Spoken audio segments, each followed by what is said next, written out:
Hello friends, नमस्कार सर्वांना. तुमचे स्वागत आहे कीर्ती फूड्स मोमेंट या चॅनलवर.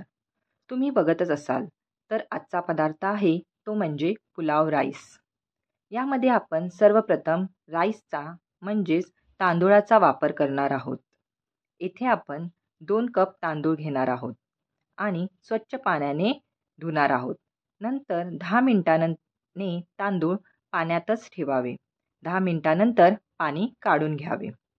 पुलाव राईसमध्ये मेन सोर्स आहेत ते म्हणजे तांदूळ आणि वेगवेगळ्या भाज्या यांना एकत्र करून केलेला राईस म्हणजेच पुलाव राईस. भाज्या स्वच्छ करून चिरून घ्याव्यात. तुम्हाला राईसमध्ये ज्या भाज्या तुम्हाला आवडतात त्या तुम्ही घेऊ शकता. मी येथे फ्लॉवर, बटाटा, वाटाणा आणि मटर यांचा वापर केलेला आहे. एका कढईत तेल घेऊन आपण त्यामध्ये चिरलेला कांदा घालणार आहोत आणि तो चांगला तळणार आहोत. नंतर यामध्ये काजू, जिरे, लवंग, मिरे, दालचिनी आणि जावित्रीचे फूल घालणार आहोत. कांदा चांगला तेलात परतून घ्यावा. कांदा खरपूस झाल्यानंतर त्यामध्ये हे सर्व जिन्नस घालावे दाखविल्याप्रमाणे. नंतर त्यामध्ये तुम्ही तेजपत्ता आणि आले लसूण पेस्ट घालणार आहोत. आले लसूण पेस्ट घालून झाल्यावर त्याला चांगले तेलात परतून घेणार आहोत. चांगले परतून झाल्यानंतर आपण त्यामध्ये आता चिरलेला टमाटर घालणार आहोत आणि तो चांगला परतून घेणार आहोत. यामध्ये चिरलेल्या मिरच्याही आपण घालणार आहोत. टमाटर घालून झाल्यानंतर या मिश्रणाला 2-3 मिनिटं तरी चांगले परतून घ्यावे. ते तेलात चांगले परतले पाहिजे. इथे आता आपले टमाटर चांगले गळून झालेले आहेत, तेलात चांगले परतलेले आहेत. आता आपण त्यामध्ये वेगवेगळ्या भाज्या घालणार आहोत. चिरलेल्या वेगवेगळ्या भाज्या घालून झाल्यानंतर याला चांगले परतवावे. चांगले परतून झाल्यानंतर यावर आपण आता झाकण ठेवावे आणि त्याला चांगली वाफ येऊ द्यावी. याला चांगले 2-3 मिनिटं तरी वाफ येऊ द्यावी म्हणजे भाज्या शिजल्या जातील. पुलाव राईसला चांगली चव यावी म्हणून आपण एक मसाला तयार करणार आहोत. त्यामध्ये सर्वप्रथम 1 कप दही घ्यावे आणि त्यात हळद, लाल तिखट, मीठ, लाल मसाला, गरम मसाला, धने जिरे पावडर असे जिन्नस एकत्र करून त्याला एकजीव करावे. एकजीव करून झाल्यानंतर हा मसाला असा झाला पाहिजे. दाखवल्याप्रमाणे तुम्ही बघतच असाल हा मसाला असा दिसला पाहिजे. आता येथे 2-3 मिनिटे झालेली आहेत आणि भाज्यांना चांगली वाफही आलेली आहे.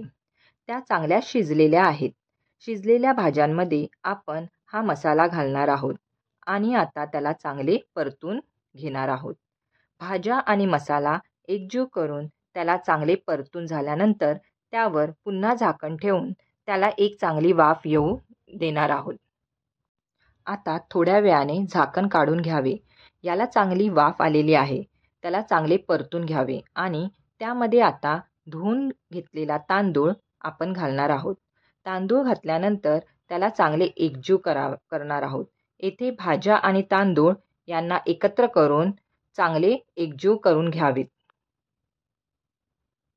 तुम्ही बघतच असाल तांदूळ आणि भाज्या चांगले एकत्र एकजीव झालेले आहेत. अशा प्रकारे भाज्या आणि तांदूळ यांना एकत्र परतून झाल्यानंतर त्यामध्ये 4-5 कप पाणी घालणार आहोत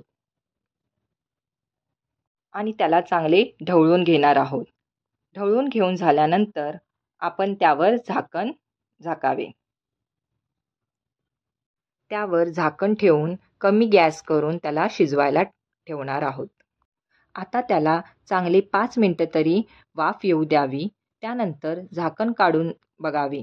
आपला पुलाव राईस तयार आहे. अशा प्रकारे आपला पुलाव राईस खाण्यासाठी तयार झालेला आहे. कमी वेळेत होणारा हा पुलाव राईस कोशिंबीर सोबत खाण्यासाठी घ्यावा. संपूर्ण जेवण बनवण्याचा कधी कंटाळा आला तर तुम्ही हा पुलाव राईस नक्कीच करू शकता.